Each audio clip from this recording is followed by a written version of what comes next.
Salut tout le monde, voilà, petite vidéo. Je voulais parler d'un sujet par rapport au rattachement dans le milieu du VTC. En fait, les gars, quand vous êtes en société, en fait, ça sert à rien que vous restez en société. Les gars, donc en fait, le problème, c'est que si vous restez en société, les gars, les mecs qui sont rattachés, il y en a un paquet avec des sociétés, des coopératives comme Sterling, etc. Ça veut dire que maintenant, il y en a un paquet de chauffeurs qui sont en rattachement et qui ont des prix à 70 centimes le kilomètre. Donc, jusqu'ici, tout va bien. Mais quand on y réfléchit,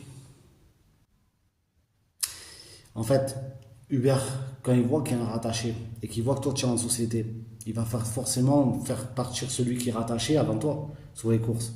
Donc en fait, toi, si tu es en société, ben, tu attends. Donc en fait, tu n'as pas de course, tu as moins de courses.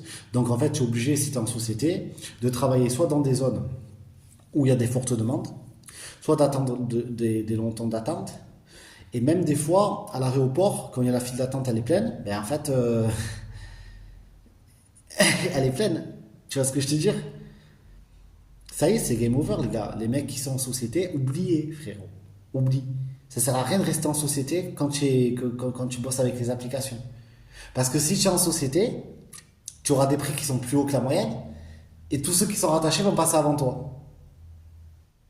Enfin bon, je dis ça, j'espère que la situation va s'améliorer. Je sais même pas quoi penser en vérité. C'est c'est du n'importe quoi, mais bon, enfin bref.